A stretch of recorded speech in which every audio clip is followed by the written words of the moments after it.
अस्सलामुअलैकुम। बोल news headquarters में खुशामदेद। मैं हूं शाइस्ता शहजाद। मैं हूं सैयद रजी। हेडलाइंस आप जान चुके हैं, बुलेटिन में आप देख सकेंगे। जिंदगी का रूहानी सफर, पाक भारत टाकरा होगा, सिविलियन ट्रायल होगा, बरसात से पहले बरसात और गवाला गर्दी। हज का रुकन आजम वकूफ अरफा आज अदा किया जा रहा है। दुनिया भर से आए 25 लाख से जायद मुसलमान मस्जिद निमरा से खुतबा हज सुनेंगे। आजमीन ने रात मिना में खुले आसमान तले गुजारी। नमाज फज्र के बाद काफिले मैदान अरफात की जानिब चल पड़े।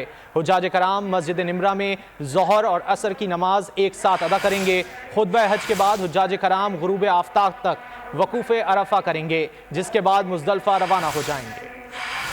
हाजिर है ए अल्लाह, हम हाजिर हैं। मैदान अरफात में लाखों फर्जंदान इस्लाम का इज्तिमा, मकसद सिर्फ और सिर्फ रब की खुशनुदी का हुसूल। हज का रुकन आज़म वकूफ अरफा आज अदा किया जा रहा है। दुनिया भर से आए 25 लाख से जायद मुसलमान मस्जिद निमरा से खुतबा हज सुनेंगे। शेख डॉक्टर बिन मोहम्मद यूसुफ हज का खुतबा देंगे। आज़मीन ने रात मिना में खैमों के शहर में गुजारी। नमाज फजर के बाद काफिले मैदान अरफात की जानिब चल पड़े। आज़मीन की कसीर तादाद मस्जिद निमरा और जबल रहमत समेत दीगर जगहों पर मौजूद है। मस्जिद निमरा में 3.5 लाख अफराद की गुंजाइश है। हुज्जाज कराम मस्जिद निमरा में ज़ोहर और असर की नमाज एक साथ अदा करेंगे। खुतबा हज के बाद हुज्जाज कराम गुरूब आफ्ताब तक वकूफ अरफा करेंगे, जिसके बाद मुज़दलिफा रवाना हो जाएंगे। मुज़दलिफा में हुज्जाज कराम मगरिब और ईशा की नमाज एक साथ अदा करेंगे। हुज्जाज कराम मुज़दलिफा में आराम करेंगे और 70 अदद कंकरियाँ जमा करेंगे। वकूफ मुज़दलिफा के बाद 10 ज़िलहज को रमी जुमरात करेंगे।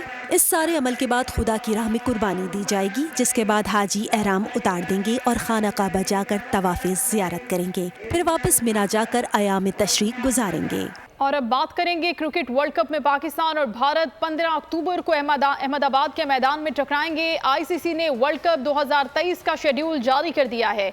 बड़े इवेंट का आगाज 5 अक्टूबर को इंग्लैंड और न्यूजीलैंड के मैचेस से होगा। पाकिस्तान अपना पहला मैच 6 अक्टूबर को क्वालिफायर टीम के खिलाफ खेलेगा। दूसरे मैच में 12 अक्टूबर को क्वालिफायर से सामना होगा। 20 अक्टूबर को बाबर आजम को ऑस्ट्रेलिया का चैलेंज दरपेश होगा। 23 अक्टूबर को अफगानिस्तान से होगा सामना। 27 अक्टूबर को जनूबी अफ्रीका, 31 अक्टूबर को बांग्लादेश, 4 नवंबर को न्यूजीलैंड से मुकाबला होगा। 12 नवंबर को आखिरी पूल मैच में इंग्लैंड से 2-2 हाथ किए जाएंगे। पहला सेमीफाइनल 15 नवंबर को मुंबई और दूसरा सेमीफाइनल 16 नवंबर को कोलकाता में खेला जाएगा। वर्ल्ड कप का फाइनल 19 नवंबर को अहमदाबाद में होगा। आगे बढ़ेंगे। सिविलियन का आर्मी एक्ट के तहत ट्रायल जंगी हालात में हो सकता है, लेकिन जंगी हालात ना हो तो सिविलियन के फौजी अदालतों में ट्रायल के लिए आईनी तरमीम दरकार है। सुप्रीम कोर्ट के फौजी अदालतों में सिविलियंस के ट्रायल के खिलाफ दरख्वास्तों पर रिमार्क्स। दौरान समाअत डीजी ISPR की न्यूज़ कॉन्फ्रेंस का तज़किरा। अटॉर्नी जनरल ने कहा कि आज भी अपने बयान पर कायम हूं। अभी तक किसी सिविलियन का फौजी अदालतों में ट्रायल शुरू नहीं हुआ। अभी जो कार्रवाई चल रही है वो फौज के अंदर से मावनत के इल्जाम की है। चीफ जस्टिस पाकिस्तान ने जवाब दिया कि अटॉर्नी जनरल साहब, हमें आपकी बात पर यकीन है। इसी हवाले से बात कर लेते हैं। हमारे साथ मौजूद हैं बोल न्यूज़ के नुमाइंदे तैयब बलोच। तैयब, आज की समाअत के हवाले से आगाह कीजिए। जी, चीफ जस्टिस उमर अता बंदियाल की सरबराही में सुप्रीम कोर्ट का 6 रुकनी लार्जर बेंच जो है वो सिविलियन के फौजी ट्रायल से मुतल्लिक केस की समाअत कर रहा है। और 11:30 बजे के बाद, यानी अदालती वक्फे के बाद दोबारा समाअत शुरू हुई तो तहरीक इंसाफ के चेयरमैन के वकील उज़ैर भंडारी जो है वो अपने दलाइल जो हैं वो जारी रखे हुए हैं। और दौरान दलाइल वो इस बात को जो है वो कोशिश कर रहे हैं इस दलील पर कि अदालत को कैल किया जाए कि सिविलियन का ट्रायल जो है वो सिर्फ सिविलियन अदालत में हो सकता है। इसके साथ साथ वो जो है वो आईन पाकिस्तान में सिविलियन के लिए दी गई ज़मानतों की भी बात कर रहे हैं और कह रहे हैं कि आइन के आर्टिकल 10A जो है वो किसी भी सिविलियन को साफ़ और शफाफ ट्रायल का मौका फराहम करता है। और अगर सिविलियन अदालतों के अंदर सिविलियन का ट्रायल होगा तो उसमें आर्टिकल 10A को मलहूज़ खातर रखा जाएगा। लेकिन अगर फ़ौजी अदालतों में जो है वो उनका ट्रायल होगा तो उसमें आर्टिकल 10A जो है वो बुरी तरीके से मुतासर होगा। इसके साथ साथ उनके बुनियादी इंसानी हकूक़ भी मुतासर होंगे। और इस सवाल से उन्होंने उनका ये भी कहना था कि सिविलियन का ट्रायल सिर्फ मखसूस हालात में हो सकता है और ऐसे हालात जब मुल्क में जो है वो जंग नाफिज़ुल अमल हो तो उसमें ही जो है वो सिविलियन का ट्रायल ट्रायल जो है वो मुमकिन है। इसके साथ साथ जो है वो जस्टिस मुनीब अख्तर ने कहा कि क्या मौजूदा हालात जो है वो जंगी हालात में नहीं है, तो इस पर उन्होंने कहा कि में नहीं है। अगर सिविलियन का ट्रायल करना मजबूरी ही है तो फिर उसके लिए आईनी तरमीम को जो है वो लाना होगा। जब तक आइन में तरमीम नहीं होगी उस वक्त का ट्रायल जो है। मजीद भी अपडेट्स लेते रहेंगे। फिल वक्त शुक्रिया। मुल्क भर में प्री मानसून बारिशों का सिलसिला जारी है। महकमे मौसमियात ने आज भी मुख्तलिफ शहरों में तेज हवाओं के साथ बारिश की पेशगोई की है। मरी, गिलियात, अटियात, अटक, चकवाल, जहलुम, रावलपिंडी समेत पंजाब के दीगर शहरों में बादल बरसने का इम्कान है। पाकिस्तान और आज़ाद कश्मीर में तेज हवाओं और गरज चमक के साथ बारिश मुतवक्के है। ज़ियारत, लौरालाई, योब, बारखान, कोहलू, कल्लात और नोशकी में भी बादल बरसेंगे। सिंध के भी बेशतर मकामात पर गर्द आलूद हवाएं चलने का इम्कान है। बलूचिस्तान में तूफानी बारिशों ने तबाही मचा दी। कई बंद टूट गए, नशेबी इलाके ज़ेरे आब आ गए। वसीमा में सोलर पैनल्स, प्याज और टमाटर की तैयार फसलें सैलाबी पानी की नजर हो गईं।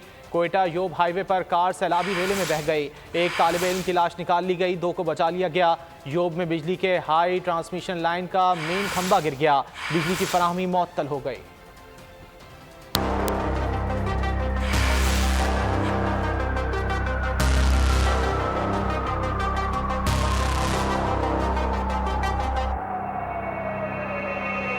बलूचिस्तान में तूफानी बारिश से सैलाबी सूरत हाल, नशेबी इलाके ज़ेरे आब, कई बंद टूट गए। जिला वाशिक के इलाके बसीमा में 4 रोज से मुसलसल बरसात, सोलर पैनल्स तबाह हो गए। प्याज और टमाटर की तैयार फसलें सैलाबी पानी की नजर हो गईं। कोयटा जोब हाईवे पर कार सैलाबी रेले में बह गई। एक तालिब इल्म की लाश निकाल ली गई, 2 को बचा लिया गया। ड्राइवर की तलाश जारी है।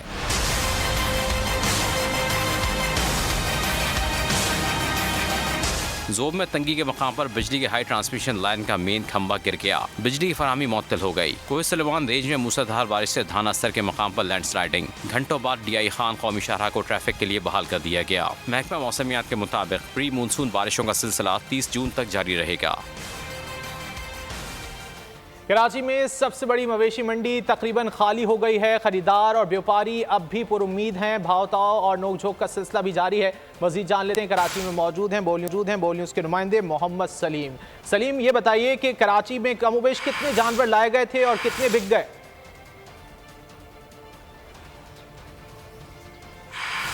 जी बिल्कुल, देखें ईद कुर्बान में बाकी एक रह गया है तो कराची में एशिया की सबसे बड़ी मवेशी मंडी नॉर्दर्न बाईपास पर कायम की गई थी। इसमें जो है वो मुल्क भर से तकरीबन 7.25 लाख जानवर लाया गया था और अब तक जो है वो तकरीबन 7.25 लाख जानवर सेल आउट हो चुका है और 50,000 जानवर अभी मंडी में बाकी है। उम्मीद की जा रही है कि ये 50,000 जानवर जो है वो कल सुबह तक या आज रात तक देर से ख़त्म हो जाएगा। हमने पूरी मवेशी मंडी तकरीबन घूमी तो कहीं हमें जानवर जो है वो ख़ास किस्म के नहीं दिखाई दिए। इस वक्त जिस ब्लॉक में मैं मौजूद हूँ उसमें भी ये मेरे कैमरामैन आपको अकब में दिखा पा रहे होंगे कि सिर्फ यही जानवर बाकी हैं और मेरे दाएं हाथ पे जो आप देख पाएंगे तो वहाँ तकरीबन मंडी खाली हो चुकी है। वहाँ ये जितने ब्लॉक कायम किए गए थे, जितनी छतें ये टेंट कायम किए गए थे, उसमें जो है वो अब जो व्यापारी मुल्क भर से आए थे तो उन्होंने जो है वो टेंट्स उतारना शुरू कर दिए और वो अपने घरों को जाने के लिए तैयार हैं। उसमें हमें बताया गया कि कुछ ऐसे भी जानवर थे जो जिनको शीरा जानवर कहा जाता है, जो कुर्बानी के काबिल नहीं होते, तो वो व्यापारी कुछ वो वाले जानवर हैं जो वापस लेके जा रहे हैं और कुछ ऐसे व्यापारी भी हैं जिन्होंने जिनसे अपने रिश्तेदारों ने वापस मंगवा लिए जानवर के। यहाँ पर जो है वो हमारे जानवर महंगे मिलते हैं तो आप जो मुल्क के मुख्तलिफ हिस्सों से कराची जानवर ले गए थे तो वो कुछ जानवर वापस ले आए तो हमने अपनी खुद भी कुर्बानी कर दी। उसके अलावा ये जो महीने भर का प्रोसेस रहा कराची की मवेशी मंडी में तकरीबन 7.25 लाख जानवर जो फ़रोख्त हुआ है उसमें जो है वो तकरीबन 8 अरब रुपए का रेवेन्यू जनरेट हुआ है, जिसमें इस व्यापारी भी शामिल हैं, इसमें लोडर भी शामिल हैं, जो मजदूर हैं वो भी शामिल हैं, जो चारा फ़रोख्त करता है वो भी शामिल है, जो पानी सप्लाई करता है वो भी इस 8 अरब रुपए के रेवेन्यू जनरेट करने में शामिल है। उसके अलावा जब हमारी मंडी इंतज़ामिया से बात हुई तो उनका ये कहना था कि ये जो है वो इस दफ़ा कारोबार में तेज़ी दिखाई दी फरोख्त हो चुके हैं और 50,000 के करीब बचे हैं। आपसे मजीद भी अपडेट्स लेते रहेंगे मोहम्मद सलीम। फिल वक्त शुक्रिया। और खबर है कि खाम तेल से लदा रूसी जहाज क्लाइड नोबल कराची पोर्ट पहुंच गया है। ये पाकिस्तान पहुंचने वाला दूसरा रूसी जहाज है। रूस से आने वाला पहला खाम तेल का जहाज 12 जून को कराची पहुंच गया था। क्लाइड नोबल 56,000 मैट्रिक टन खाम तेल लेकर पहुंचा है। रूसी खाम तेल के साथ बंदरगाह की हुदूद में लंगर अंदाज हो गया है।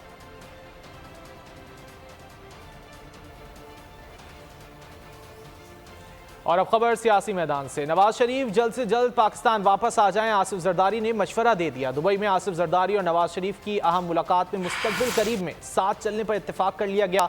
मुलाकात में बिलावल भुट्टो और मरियम नवाज भी शरीक थे। रहनुमाओं ने जमहूरियत के तसलसल को हर सूरत कायम रखने पर इत्तेफाक। आसिफ जरदारी और नवाज शरीफ के दरमियान अगस्त के पहले हफ्ते में कौमी असम्बली तहलील करने पर मुशावरत हुई। नून लीग का कहना था ये वक्त इंतखाबात के लिए मौजूद और सियासी हालात साजगार हैं, असम्बली की मुद्दत में तोसी ना की जाए। पीपी रहनुमाओं का कहना था माशी सूरत हाल को मजीद बेहतर बनाया जाए। साबिक वफाकी वज़ीर दाखिला शेख रशीद अहमद ने कहा कि चलो चलो दुबई चलो की चार्टर्ड फ्लाइट चल रही है। तमाम आइनी तरामीम गैर आइनी हैं, इसके लिए 2/3 अक्सरियत चाहिए। ट्वीट में उनका कहना था कि जो पैदाइशी उनकी नाअहली 5 साल होने से कोई फ़र्क नहीं पड़ता। ये तमाम सियासी फैसले लंदन और दुबई में करते हैं। पाकिस्तान में इन्हें रिकॉर्डिंग का खौफ है। दुबई में ही इलेक्शन की तारीख, नवाज शरीफ के आने ना आने, इलेक्शन कराने या ना कराने का फैसला होगा।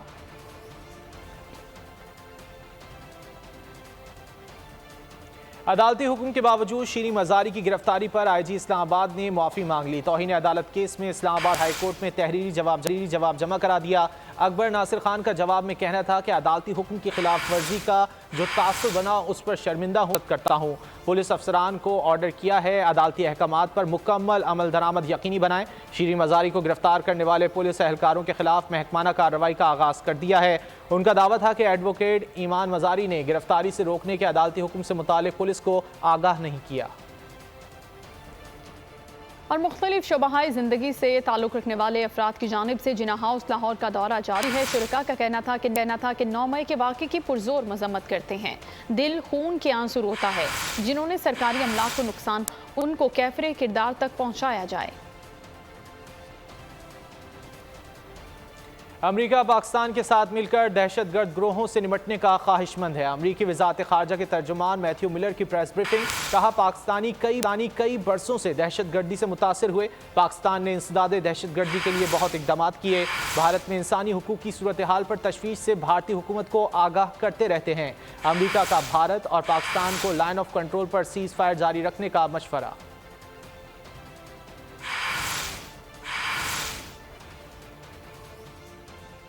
Remain committed to working with Pakistan to address the shared threat posed by terrorist groups throughout the region, the terrorist attacks over the years. We do recognize that Pakistan has taken some important steps to counter terrorist groups in line with the completion of its Financial Action Task Force action plans. Moreover, we commend both Pakistan and India for continuing to uphold the ceasefire along the line of control. That we regularly raise concerns about human rights in our conversations with Indian officials, and you saw President Biden speak to this himself in the joint press conference that he held with Prime Minister Modi. Military courts में civilian के trial के खिलाफ दरखास्तों पर समाअत। Attorney general ने फौज की ज़ेर हिरासत अफराद की फहरिस्त पेश कर दी। फौज की ज़ेर हिरासत अफराद को एक बार अहल खाना से फ़ोन पर बात की इजाज़त है। अहल खाना हफ्ते में एक दिन मुलाकात कर सकेंगे। अहल खाना मुल्ज़िमान को कपड़े और किताबें भी फराहम कर सकते हैं। जहन में रखें कि अभी किसी पर जुर्म साबित नहीं हुआ। चीफ जस्टिस की जानिब से रिमार्क दिए गए। वफाकी वजीर फैसल सब्जवारी इस वक्त कराची में तकरीब से खिताब कर रहे हैं। ये है वो काम दुआएं लेने वाले, ना कि वो बदबख्त काम के मुलाजमीन को सिर्फ इस बुनियाद के ऊपर कि तुम एमकेएम के दौर में भर्ती किए गए थे, ये देखे बगैर कौन से 100% इसमें उर्दू बोलने वाले हैं यार? ऐसा है क्या?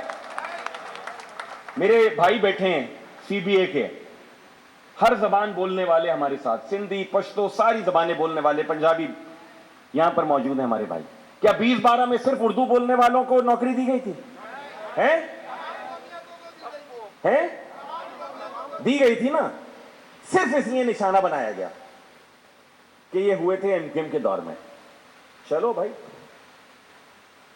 अपना अपना मसलक है, वो दिए बुझाते हैं। शहर ये हमारा है, हम दिए जलाते हैं।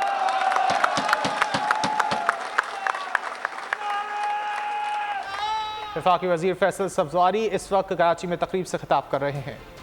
कि फौज ने रिवायत के मुताबिक खुद एहतसाबी का अमल मुकम्मल कर लिया है। गैरिजन, GHQ और फौजी तनसीबात का तकद्दुस बरकरार रखने में नाकामी पर फौज में बिला तफरीक खुद एहतसाबी का अमल किया गया। लेफ्टिनेंट जनरल समेत 3 आला फौजी अफसरान को नौकरी से बर्खास्त कर दिया गया। 3 मेजर जनरल और 7 ब्रिगेडियर समेत 15 अफसरान के खिलाफ सख्त तादीबी कार्रवाई मुकम्मल की जा रही है। एक रिटायर्ड 4 स्टार की नवासी, एक रिटायर्ड 4 स्टार का दामाद भी गिरफ्त में है।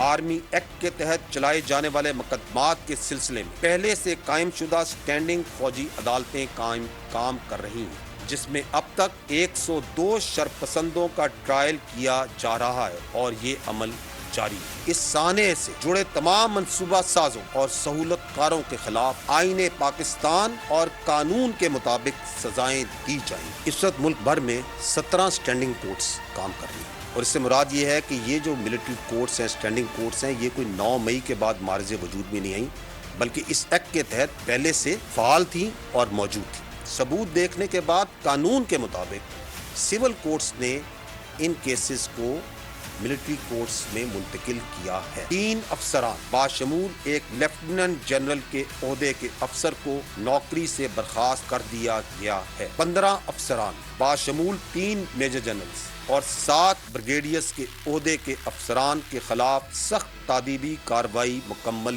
की जा चुकी है। इन सजाओं से ये अंदाजा होगा कि फौज के अंदर खुद एहतसाबी का अमल बगैर किसी तफरीक के मुकम्मल किया जाता है। इस वक्त एक रिटायर्ड 4 स्टार जनरल की नवासी, एक रिटायर्ड 4 स्टार जनरल का दामाद, एक रिटायर्ड 3 स्टार जनरल की बेगम इस एहतसाबी अमल से नाकाबिले तब्दील शवाहिद की बुनियाद पर गुजर रहे हैं।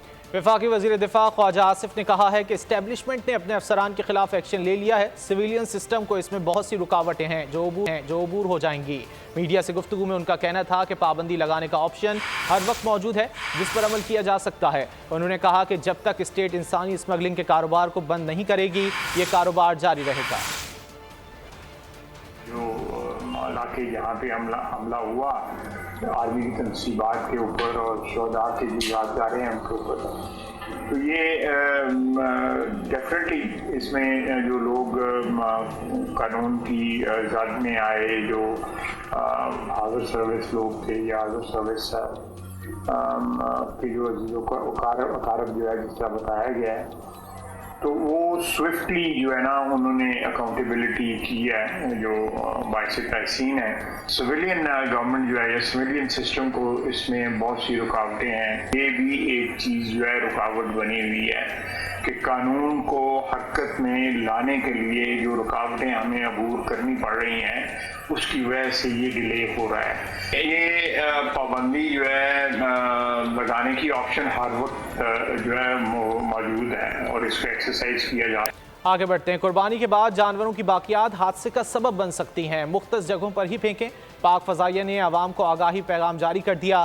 तर्जुमान के मुताबिक मुख्तलिफ जगहों पर बाकियात फेंकने से परिंदे आते हैं जो जहाज़ से टकराकर कीमती जानों के ज़िया का सबब बन सकते हैं। अंतड़ियाँ, ओजड़ियाँ और दीगर बाकियात मखसूस जगहों पर फेंकें या ज़मीन में दबा दें। अभी खबर शामिल करते हैं। फौजी अदालतों में सिविलियंस के ट्रायल के खिलाफ दरखास्तों पर आज समाअत हो रही थी, जिसमें वक्फा किया गया था, लेकिन अब इस समाअत को ईद के बाद तक के लिए मुलतवी कर दिया गया है। आज भी अटॉर्नी जनरल की जानिब से दलाइल दिए गए। अब फौजी अदालतों में सिविलियंस के ट्रायल के केस की समाअत ईद के बाद तक के लिए मुलतवी कर दी गई है। बोल न्यूज़ हेडक्वार्टर से फिलहाल इतना ही। कुछ ही देर में हाजिर होंगे हेडलाइंस के साथ। किसी भी खबर के लिए आप विजिट कीजिए bolnews.com और देखते रहिए बोल न्यूज़। तू की जाने यार अमीरा, रोटी बंदा खा जाती है। यूनान में कश्ती उलटने का अलमनाक हादसा, उदास आंखें, चेहरों पर मायूसी, दिलों में अब भी प्यारों के बच जाने की आस। मेरी दरखास्त है वज़ीर आज़म अगे जल्दी तो जल्दी मेरे बच्चे की तलाश की जाए। गम की इस घड़ी में बोल रहा अपनों के साथ, सहाफती फराइज को निभाते हुए पहुंचाई हर खबर अवाम तक। और यूनान में महाजरीन के जहाज को हादसे के बाद अब रेस्क्यू ऑपरेशन खत्म हो चुका है। 68% अवाम ने कश्ती हादसे की पल पल की खबर से जुड़े रहने के लिए देखा सिर्फ बोल न्यूज, क्योंकि बोल है पाकिस्तान का नंबर 1 न्यूज चैनल। सब्सक्राइब करें और बेल दबाएं ताकि कोई खबर रह न जाए।